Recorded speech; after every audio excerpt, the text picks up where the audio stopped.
मित्रों, अपना fifth pillar infrastructure वहाँ पर पेरिस समिट एनर्जी इंफ्रास्ट्रक्चर की बातें ख़त्म कर ली। आज हम देखेंगे कम्युनिकेशन इंफ्रास्ट्रक्चर।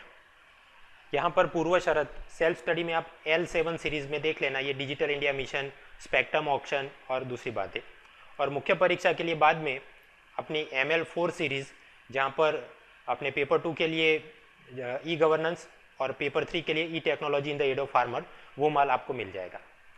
आज प्रीलिम पॉइंट ऑफ व्यू से पढ़ना है कम्युनिकेशन इंफ्रास्ट्रक्चर। वहाँ पर 4 पिलर्स देखेंगे। फर्स्ट रेडियो, ज़्यादातर वहाँ साइंस टेक्नोलॉजी की बात करेंगे। देन मास कम्युनिकेशन, वहाँ ज़्यादातर ईयरबुक टाइप का फोकस रहेगा। थर्ड टेलीकॉम, वहाँ पर भी yearbook focus. And lastly post office, तो वहाँ आपको पता होगा फिलाटेली, स्टैम्प कलेक्शन, तो कुछ खास ऐसे स्टैम्प्स इशू किए गए हैं अपने हिस्ट्री कल्चर रिलेटेड, वो देख लेंगे। So like this we will conclude our communication infrastructure. सबसे पहले रेडियो की बात करें। यहाँ पर आई होप कि आपने क्लास 7 to 10 के अंदर साइंस वाला पोर्शन, वहाँ पर साउंड वेव्स और कम्युनिकेशन देख लिया होगा। हम अभी सिलेक्टिवली क्लास 11 और क्लास 12 की फिजिक्स एनसीईआरटी के कुछ मुद्दे देख लेंगे। First, Doppler effect. Doppler effect आपको पता होगा कि ट्रेन करीब आती है तो आवाज़ ज़्यादा लगता है, दूर जाती है तो थोड़ा कम लगता है, समथिंग लाइक दैट। तो चेंज इन द पिच और frequency with motion from stationary और मूविंग ऑब्जेक्ट, ये चीज़ साउंड वेव में तो दिखती है, साथ साथ लाइट वेव और इलेक्ट्रोमैग्नेटिक वेव्स में भी दिखती है। ये खास याद रखना एमसीक्यू पॉइंट ऑफ व्यू से। एंड डॉपलर तो he was a Austrian scientist. अब डोपलर इफेक्ट के यूज़ क्या है? लैंड और स्पेस के ऊपर यूज़ कर सकते हो कि रेलवे के अंदर वो पटरी खराब हो गई है क्या, देख सकते हैं आप। पुलिस वाले एक स्पेशल टाइप का वो आपने इंस्ट्रूमेंट देखा होगा, तो ओवर स्पीडिंग व्हीकल, उसकी गति वो नाप के ऑटोमेटिक टिकिंग चालान काट सकते हैं।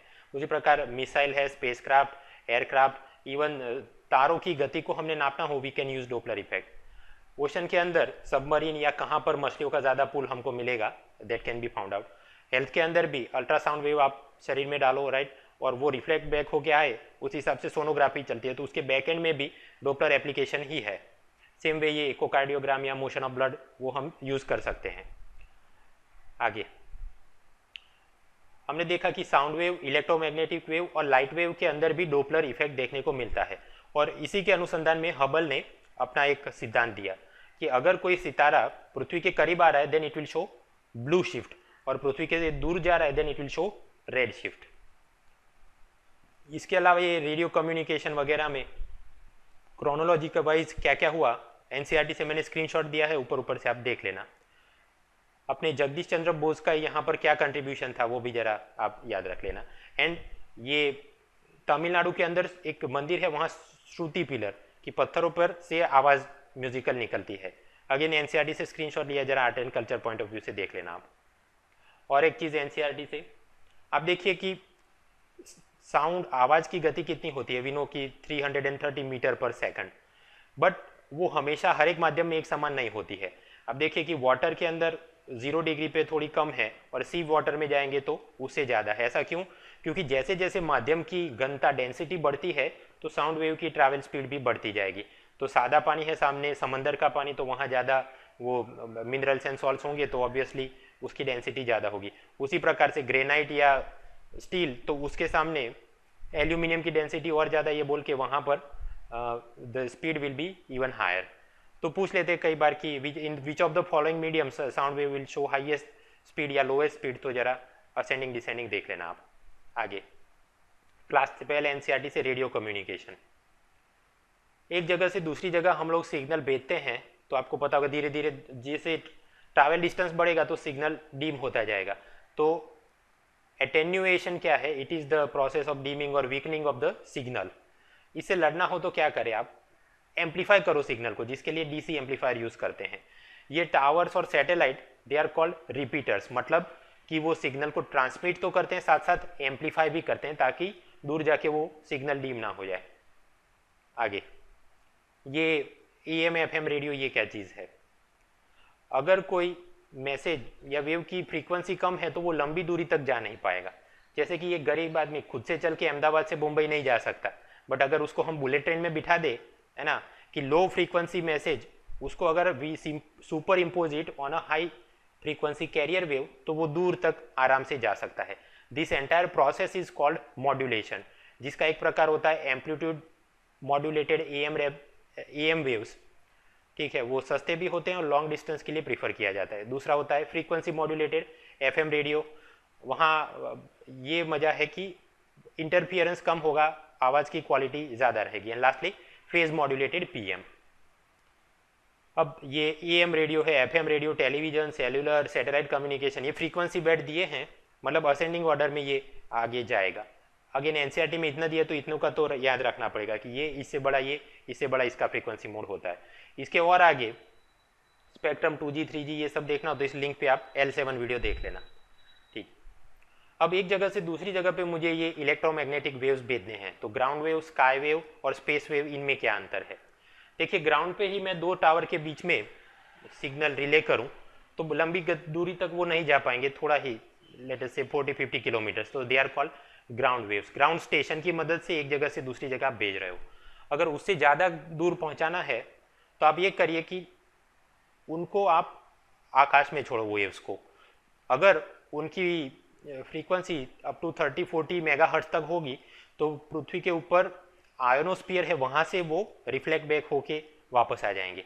तो एफएम रेडियो इस अनुसंधान में हम 400 किलोमीटर तक उसकी सिग्नल भेज सकते हैं, क्योंकि आयोनोस्फीयर की ये प्रॉपर्टी है, वो 30-40 मेगाहर्ट्ज तक के वेव्स उसको रिफ्लेक्ट बैक कर देता है। यदि 30 मेगाहर्ट्ज से ज़्यादा की फ्रीक्वेंसी वाला वेव है तो वो आयोनोस्फीयर से रिफ्लेक्ट नहीं होगा, वो तो पूरा अवकाश में, स्पेस में चला जाएगा। उसको वापस लाने के लिए क्या करें? तो ऑब्वियसली आप कम्युनिकेशन सैटेलाइट वहाँ पर फिट कर दो, ठीक है, तो वो फिर दूर जाके आपको कहीं पे रिले कर सकता है। तो जैसे कि एफएम रेडियो, टीवी, मोबाइल, वो इस प्रकार से काम करते हैं। अगेन ये इतना तो डायग्राम ये एनसीईआरटी क्लास 12 में दिया है, तो इतने थोड़े सिद्धांत तो हमने याद रखने हैं। आगे बात, ये तो हमने देखा कि आयोनोस्फीयर, उसके अलावा भी एटमॉस्फेयर के अलग अलग लेयर्स होते हैं, स्ट्रेटोस्फीयर, मेसोस्फीयर वगैरह। आई होप कि आपने पढ़ा है, नहीं पढ़ा हो तो एनसीईआरटी क्लास 7 उसका chapter 4 social, I think our environment ऐसी किताब है, उसमें देख लेना। यहाँ पर आप देखिए थर्मोस्फीयर के अंदर ही आयोनोस्फीयर होता है, ऐसा लिखा है। और भी ज़्यादा काम की चीज़ वो मैंने एनसीईआरटी का पेज का स्क्रीनशॉट ले लिया है, तो मतलब कहाँ पर ये एटमॉस्फेरिक कंडीशन, स्टॉर्म वगैरह देखने को मिलते हैं, हवाई जहाज कहाँ उड़ा सकते हैं, कौन से लेयर में किस प्रकार का ओजन कहाँ पर है, हाइड्रोजन कहाँ पर है, सारी चीज़ें यहाँ पर दी है, देख लेना, कुछ प्रीलिम में पूछ सकते हैं। ठीक है, सो लाइक दैट रेडियो के अंदर साइंस टेक्नोलॉजी देखना था, देख लिया। अभी mass communication yearbook type information में जाते हैं कि रेडियो के सिद्धांत तो समझे, बट असल में प्रसारण तो आपको पता होगा, पहले था ऑल इंडिया रेडियो जो कि 1957 में बन गया आकाशवाणी। आकाशवाणी का मोटो क्या है? बहुजन हिताय बहुजन सुखाय। कुछ साल ईयरबुक टाइप के पूछ लेते हैं ये किसका मोटो है, ऑल इंडिया रेडियो का, दूरदर्शन का, fire service, LIC, like that. तो बहुजन हिताय बहुजन सुखाय, दैट इज आकाशवाणी। ये एंटरटेनमेंट के लिए अलग अलग FM, रेनबो, विविध भारती वगैरह चलाते हैं। और सबसे ज़्यादा जरूरी मन की बात किधर आता है? तो आकाशवाणी, उसका नेशनल जो चैनल है वहाँ पर ही आपको मिलेगा, और फिर लोकल और रीजनल लेवल पे उसके और स्टेशन होते हैं। ये तो हो गया रेडियो। टेलीविज़न, दूरदर्शन का प्रसारण तो 1959 से वो धीरे धीरे शुरू हुआ। यहाँ पर वार्तावली वो उनकी संस्कृत न्यूज़ मैगजीन है। फिर इनसेट 4 भी सैटेलाइट की मदद से वो अलग अलग देशों में प्रसारण करते हैं। अब ये आकाशवाणी एक था, दूरदर्शन एक था, फिर उनके ऊपर एक माथे पे बाप बिठा दिया, एक कानून ला के आए इन द ईयर 1990, जिसको बोला प्रसार भारती कॉरपोरेशन एक्ट। तो मतलब ऊपर बाप बैठा है प्रसार भारती और नीचे ये रेडियो बोले आकाशवाणी, टीवी तो दूरदर्शन। अभी इसी प्रकार न्यूज़ और मूवी की बात करें तो न्यूज़ में ये वाली भाषाएं, यूनिवार्ता, न्यूज़ वायर है, मिनिस्ट्री ऑफ इंफॉर्मेशन ब्रॉडकास्टिंग ये काम देखती है, ये किताबें छापती है, लाइक दैट।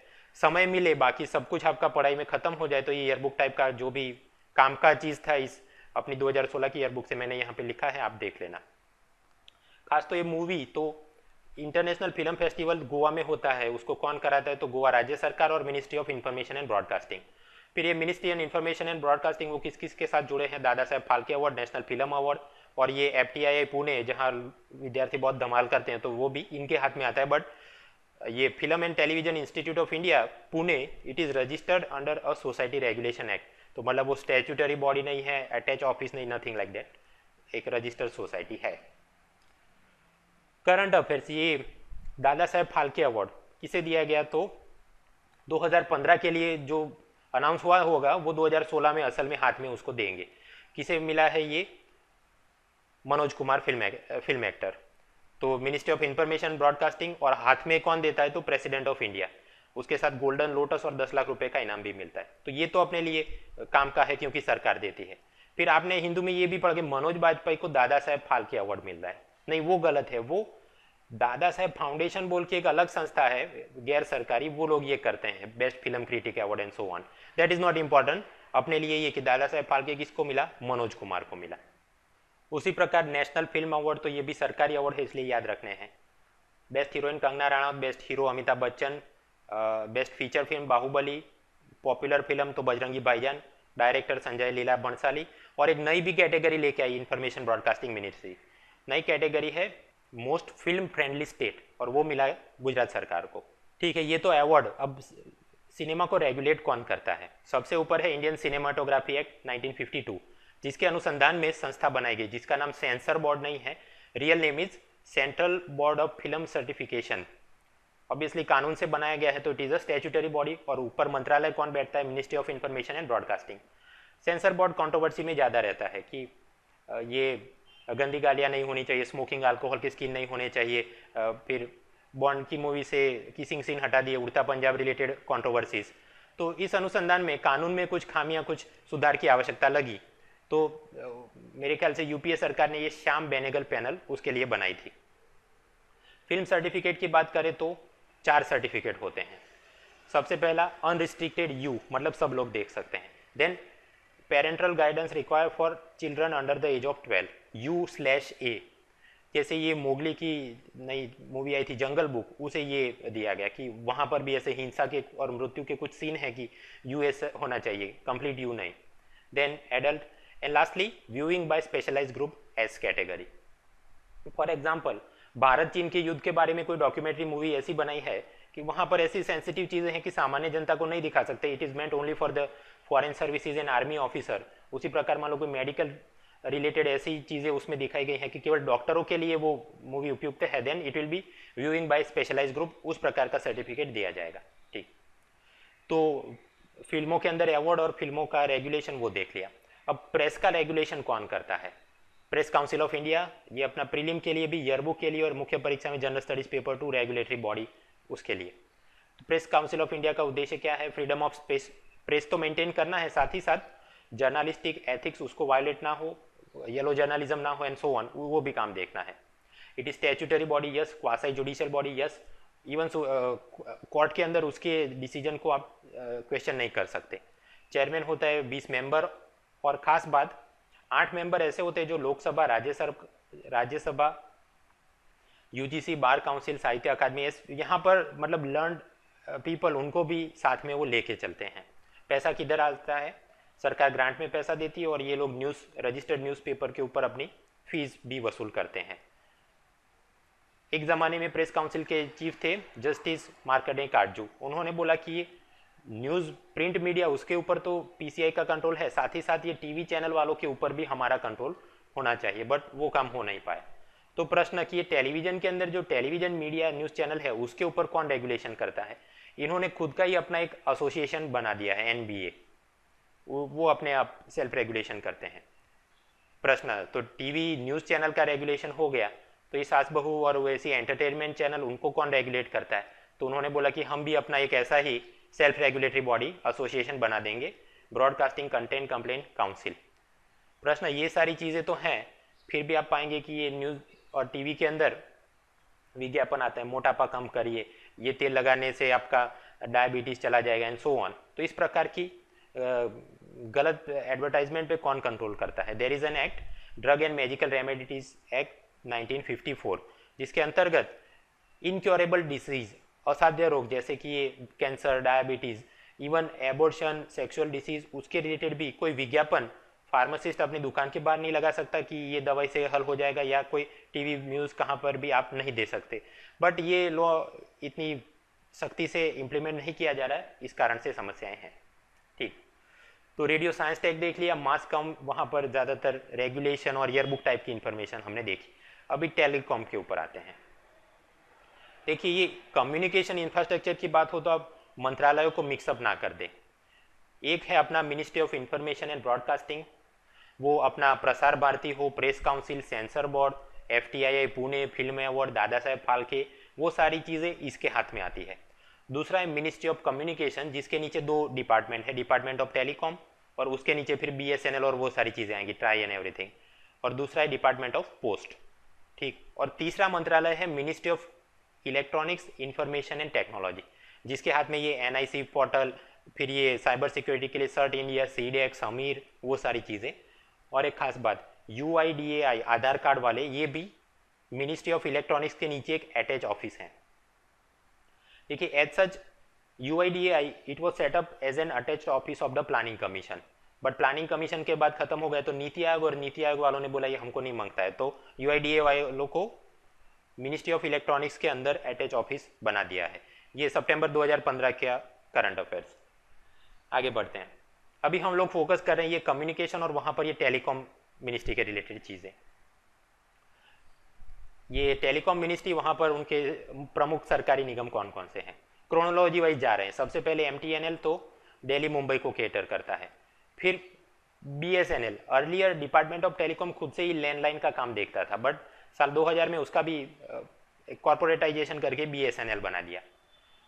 उसके बाद साल 2012 में भारत ब्रॉडबैंड नेटवर्क लिमिटेड लेके आए, जिसका उद्देश्य है ये भारत के अंदर 2.5 लाख जितनी ग्राम सभाओं को broadband connectivity, national optical fibre network वो सेटअप करने के लिए ये काम देखते हैं। और एक चीज़ है हेमिस्फीयर प्रॉपर्टीज। कई सालों पहले एक था विदेश संचार निगम लिमिटेड, उसका डिसइन्वेस्टमेंट करके वो हो गया टाटा कम्युनिकेशन।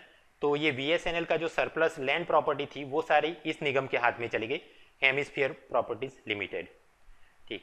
अब टेलीकॉम वहाँ पर निगम तो देख लिया, रेगुलेटरी बॉडीज देखते हैं। एक है अपना ये telecom commission, department of telecom, उसकी पॉलिसी बजट के ऊपर ओवरसीइंग का काम देखता है टेलीकॉम कमीशन। उसके बाद क्रोनोलॉजी में आया 97 में try, it is one type of statutory body, कानून से बनाया गया है। Telecom regulatory authority of India, boss है RS शर्मा। उद्देश्य तो एक तरफ अपना ये सरकारी टेलीकॉम कंपनी है BSNL, उसके सामने आइडिया, एयरटेल, वोडाफोन, राइट। तो इन सभी के बीच में फेयर कंपटीशन हो, कस्टमर का प्रोटेक्शन हो, वो सब काम कौन देखता है, ओवरसीइंग तो ट्राई देखता है। ट्राई ने मान लो कोई निर्णय लिया, उसके सामने टेलीकॉम कंपनी को या कस्टमर्स को कुछ राज नहीं आया तो अपील में जाना है, किधर जाएंगे, TDSAT, that is telecom dispute settlement and appellate body. ये भी स्टैट्यूटरी बॉडी है, कानून से बनी है। और केबल रिलेटेड डिस्प्यूट भी ये लोग ही देखते हैं। इसका चीफ कोई रिटायर्ड सुप्रीम कोर्ट जज होता है, CRPC को फॉलो नहीं करते, बट TDSAT के ऊपर अपील में जाना हो तो then you have to go to supreme court. TRAI और TDSAT वाले चर्चा में रहते हैं आजकल कॉल ड्रॉप्स की वजह से। कॉल ड्रॉप्स के कारण क्या है, भारत के अंदर वॉइस कम्युनिकेशन 900 से 1800 मेगाहर्ट्ज की रेंज में चलता है, बट वहाँ there is shortage of spectrum. फिर ये मोबाइल कंपनियों ने स्पेक्ट्रम ऑक्शन में इतना ज़्यादा पैसा लगा दिया है कि अब टावर इंफ्रास्ट्रक्चर मजबूत करने के लिए उनके पास उतना फंड बचा नहीं। फिर कई जगह पर ये म्यूनिसिपैलिटी की परमिशन लेनी हो, उन सब में भी दिक्कतें आ रही हैं। और कंपनियां, एक कंपनी ने टावर लगाए तो वो दूसरी के साथ अपना वो शेयरिंग नहीं करती है, हमारी कंपनी का अलग, तुम्हारा तुम अलग करो, like that. So because of that tower infrastructure में बरकत नहीं आ रही है। फिजिक्स के कुछ कारण भी जिम्मेदार है कॉल ड्रॉप्स के लिए, जैसे कि आप बेसमेंट में, लिफ्ट में, मूविंग व्हीकल में, if you are near large water bodies, और दूसरे बहुत सारे कारण जिसके चलते कॉल ड्रॉप्स हो सकते हैं, बिकॉज बैकएंड में फिजिक्स जिम्मेदार है। ऐसा प्राइवेट टेलीकॉम कंपनी के लॉयर्स ने अपील में बोला था। खैर, ट्राई ने कस्टमर प्रोटेक्शन के लिए ये बोला कि कॉल ड्रॉप्स हो तो कंपनियों ने ग्राहक को कंपेंसेट करना चाहिए। तो स्वाभाविक है ये प्राइवेट कंपनी वाले वो अपील में गए TDSAT के ऊपर, फिर मजा नहीं आया तो अपील में गए सुप्रीम कोर्ट में। अंत में सुप्रीम कोर्ट ने बोला कि कंपनियों को ही आप केवल ब्लेम नहीं कर सकते कॉल ड्रॉप के लिए, because some of this laws of physics are also responsible, कि आप लिफ्ट में चले गए, बेसमेंट के अंदर हो, फ्लाईओवर के नीचे हो, समथिंग लाइक दैट। इसलिए ट्राई कंपनियों पे इस कारण से पेनल्टी इम्पोज करे तो वो गलत होगा, उन्होंने इसको दरकिनार कर दिया। और क्या चर्चा में, अमेरिका के अंदर आपको पता होगा कि केवल एक ही इमरजेंसी नंबर है 911, तो पुलिस, फायर, मेडिकल, कोई भी तकलीफ हो केवल 911 आप डायल करो। भारत के अंदर पुलिस का 100 नंबर, फायर का 101, एम्बुलेंस का 108। ट्राई ने बोला इन सभी नंबर को आप बंद करके हमने केवल एक ही नंबर रखना चाहिए 112 as a single emergency response number. और इस अनुसंधान में ट्राई ने टेलीकॉम कमीशन को ये अपना रिकमेंडेशन दिया है। और क्या चर्चा में है, डिपार्टमेंट ऑफ टेलीकॉम और उसके virtual licence. As a department of telecom से 3 प्रकार के लाइसेंस मिलते हैं। पहला इंफ्रास्ट्रक्चर प्रोवाइडर लाइसेंस, आपने ये टावर खड़ा करना है, एक जगह से दूसरी जगह फोन की केबल की कोई लाइन बिछानी है तो ये लाइसेंस लेना पड़ेगा, जिसकी मदद से यू गेट राइट ऑफ वे, मतलब फिर आप जाके खड्डा खोद सकते हो और एक बिल्डिंग से दूसरी बिल्डिंग तार बिछा सकते हो। हाँ, उसके लिए आगे चल के म्यूनिसिपलिटी का भी परमिशन तो लेना पड़ेगा और साथ में उनको पैसा भी देना पड़ेगा, but this licence is required. तो एक ये बात हुई। दूसरा, खंबे तो आपने बिछा दिए, टावर लगा दिए, फिर अब चालू करना है कोई service, then you have to get unified licence, जिसकी मदद से टेलीकॉम वॉइस सर्विस और डेटा सर्विस दोनों आप चला सकते हो। अब समस्या ये है कि ये बड़ी टेलीकॉम कंपनी हो, उन्होंने ये स्पेक्ट्रम ऑक्शन में ढेर सारा पैसा लगा दिया, फिर भी यहाँ वहाँ और भी कुछ समस्या है। So they are also facing this stress balance sheet issue. इसलिए या तो उनके पास सरप्लस स्पेक्ट्रम है तो सामने टावर नहीं, कुछ कंपनियों के पास टावर है तो पर्याप्त मात्रा में स्पेक्ट्रम नहीं, इसलिए बराबर कवरेज और वो अपना आगे बढ़ नहीं पा रहे हैं। देयरफॉर एक नया चीज लेके आए, unified licence for virtual network operators. Telecom commission ने ये नई कैटेगरी बनवाने का प्रस्ताव रखा। वर्चुअल नेटवर्क ऑपरेटर का क्या काम है कि जैसे कि ये virgin mobile, Lycra, give gap ऐसी विदेशी कंपनियां ये ऐसा करना चाहती है कि एक कंपनी से यहाँ भारत में टावर और केबल नेटवर्क खरीद लिया और दूसरी कोई टेलीकॉम कंपनी से उनसे सरप्लस उनका स्पेक्ट्रम खरीद लिया और वो दोनों को मदद से वो अपना एक वर्चुअल नया चीज़ खड़ा कर दे, नई एक टेलीकॉम नेटवर्क खड़ा कर दे। That will be virtual telecom network operator, और उनके लिए भी एक यूनिफाइड लाइसेंस की एक ही लाइसेंस हो जिसकी मदद से वो फ़ोन की बात और डेटा सर्विस दोनों इशू कर सके, ऐसा टेलीकॉम कमीशन ने परमिट किया है। और भी ये आईटी इलेक्ट्रॉनिक्स बहुत लंबी चौड़ी बातें हो सकती है। इकोनॉमिक सर्वे उसका वॉल्यूम 2 चैप्टर 7। अब वॉल्यूम 2 है मतलब पिछले साल क्या हुआ था उसका लंबा चौड़ा वर्णन होगा, राइट। जैसे कि आईटी बिजनेस प्रोसेसिंग, तो इतने लोग कार्यरत हैं, इतना जीडीपी जनरेट होता है, ये समस्या है, आगे ये करना चाहिए। तो प्रीलिम के पॉइंट ऑफ व्यू से कॉस्ट बेनिफिट बहुत खराब है। मेंस और इंटरव्यू में हाँ ये चीज़ें काम आ सकती है। For example if you done IT तो आप ये बोल सकते हो, दूसरा कुछ कॉमर्स तो वहाँ कंसल्टेंसी सर्विस में ये चला है, लाइक दैट। उस वक्त ये देखेंगे, अभी के लिए हम ये वॉल्यूम 2 चैप्टर 7 को दरकिनार कर रहे हैं। अदरवाइज बाल की खाल खींचना हो तो और भी बहुत कुछ निकल सकता है। जैसे कि हमने पढ़ा था 7th पे कमीशन, उसके बाद जनरल स्टडीज पेपर थी, वहाँ पर साइबर सिक्योरिटी के इशू। आजकल ये 7th पे कमीशन चर्चा में रहता है तो हैकर्स ने एक नया वेबसाइट खरीद लिया, timesofIndia.in, और वहाँ से आप ये लोग आर्मी के ऑफिसर्स को ईमेल भेजते हैं कि I am a journalist from times of India और ये 7th पे कमीशन पे आपके कुछ इनपुट्स चाहिए। स्वाभाविक है डिफेंस ऑफिसर वो मस्ती में आ जाएगा, हाँ देखो, और फिर जब वो ये फाइल खोलेंगे they will get this breach rate नाम का ये एक वायरस या कुछ टूल, जिसकी मदद से उनका सारा डेटा चोरी होके चला जाएगा। और कास्परस की तो ये बोल रहा है कि भारत की सारे सरकारी नेटवर्क में इसकी मदद से पूरा डेटा अपना चोरी हो गया, वल्नरेबल हो गया। खैर वो मेंस में जब आएंगे तो बात करेंगे। तो लाइक दैट कम्युनिकेशन इंफ्रास्ट्रक्चर में रेडियो, मास कॉम और टेलीकॉम देख लिया। अभी लास्ट पिलर आता है post office. Post office the beginning शुरुआत की थी 1766 में लॉर्ड क्लाइव ने। हेस्टिंग्स ने उसे और एक्सपांड किया, और बाकी एकदम दमखम बनाया होगा तो कौन, हमेशा जवाब आएगा लॉर्ड डेलहाउसी।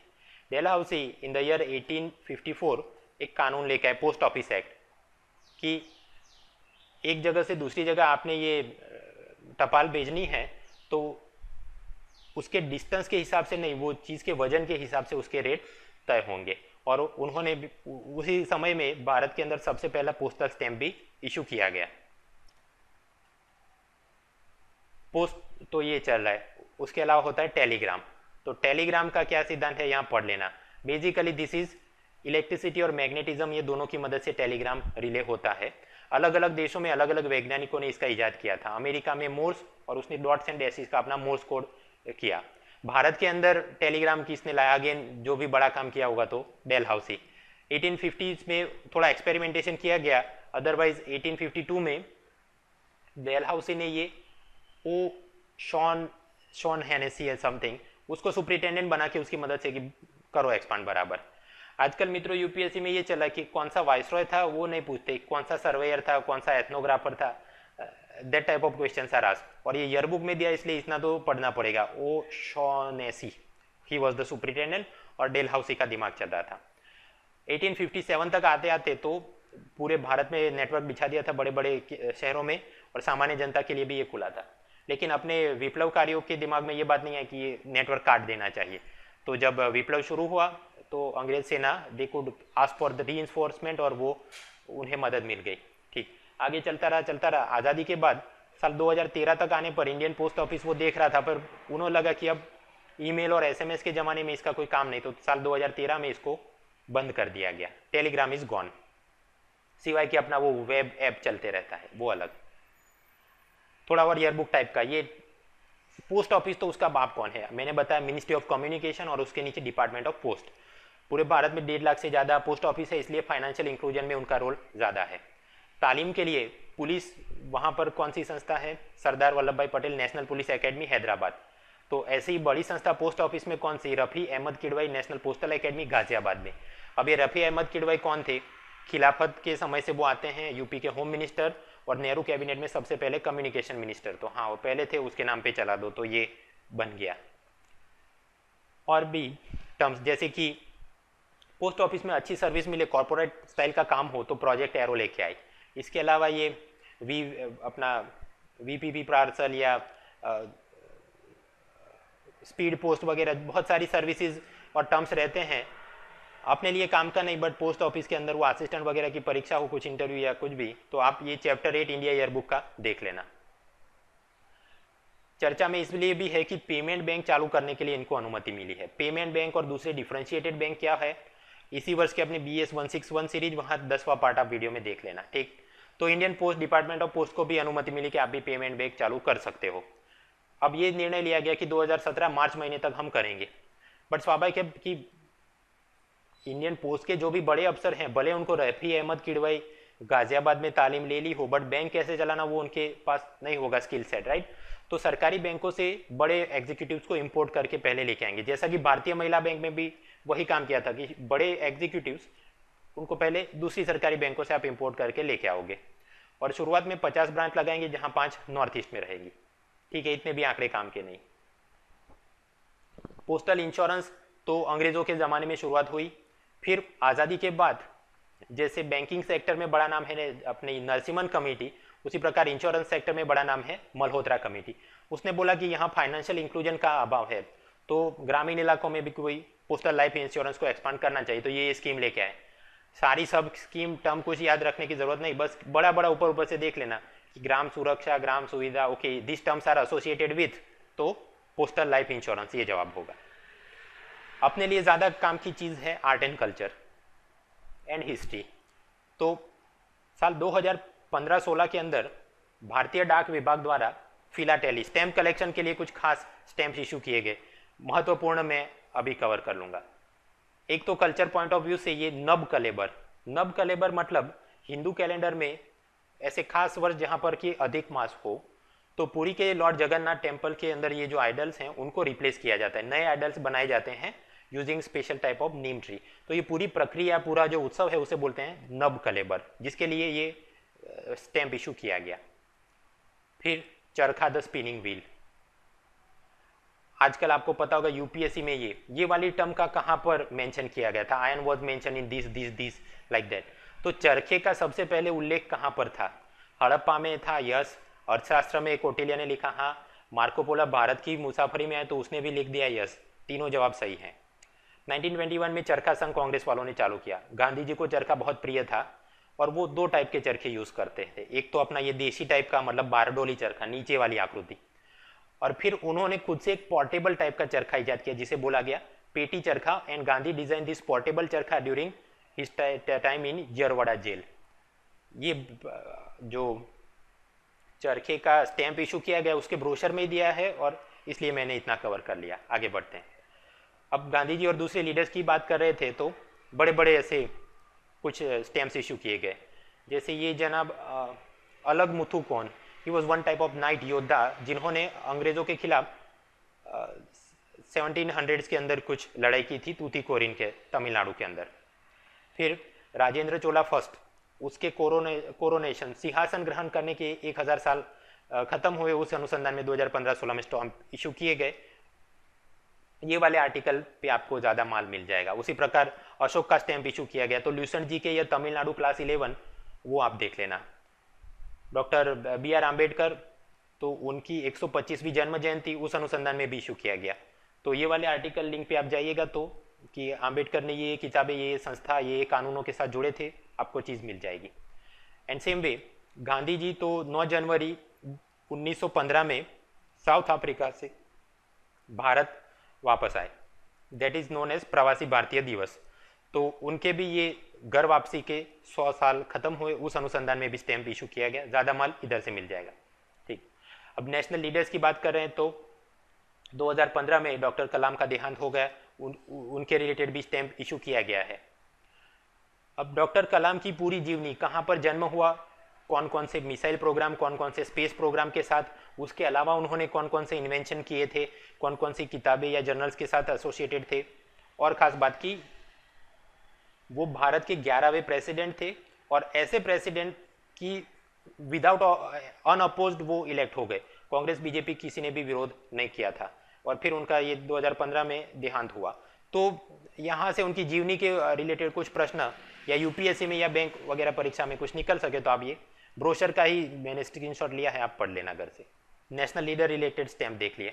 अभी डिफेंस रिलेटेड स्टैम्प्स देखते हैं। गुरखा राइफल, उसके 200 वर्ष स्थापना के पूर्ण हुए। 1815 में उन्होंने ईस्ट इंडिया कंपनी के सामने वो लड़े थे, तो उस वक्त कौन गवर्नर जनरल था वो सब आप खुद से देख लेना। 2015 के अंदर 1965 वॉर के 50 वर्ष पूरे हुए। उस समय में पाकिस्तान ने ऑपरेशन जिब्राल्टर लॉन्च किया था कि जम्मू कश्मीर हड़प लेना है। भारत की तरफ थे प्राइम मिनिस्टर कौन थे, इंदिरा गांधी नहीं थी, लाल बहादुर शास्त्री थे। और पाकिस्तान की तरफ से कौन था, तो जनरल अयूब खान। ठीक, अब उसी वर्ष इन द ईयर 1965 सरकार को ये भी लगा कि बॉर्डर सिक्योरिटी के लिए आर्मी के अलावा कोई और संगठन होना चाहिए। तो 1 दिसंबर 1965 में उन्होंने बीएसएफ की स्थापना की, तो उसके भी 50 वर्ष पूरे हुए और स्टैंप इशू किया गया। थर्ड, नेवी वालों को ये लगा कि हमें अपना कम्युनिकेशन के लिए एक अलग से सिक्योर चैनल सेटकॉम चाहिए, तो इसरो ने प्रोजेक्ट रुक्मणी के अंतर्गत ये जीसैट सैटेलाइट लॉन्च किया था 2013 में। फिर कुछ और हुआ और 2015 में वापस में न्यूज़ में आ गया, तो ये भी, इसका भी स्टैंप इशू किया गया। Organisation related stamps, fire service, तो उसके भी ये 1855 अनुसंधान में कुछ 150 या जितने भी वर्ष पूरे हुए 5 के गुणांक में। भारत के अंदर सबसे पहले फायर ब्रिगेड शुरू हुआ बॉम्बे में और वो साल था 1855, मतलब अगेन डेलहाउसी के ज़माने में जो भी बड़ा काम हुआ, टेलीग्राम देख लो, पोस्ट ऑफिस एक्ट देख लो, ठीक है, रेलवे देख लो, बड़ा बड़ा किसने कराया, तो डेलहाउसी था। और ये 14 अप्रैल it is the fire service day.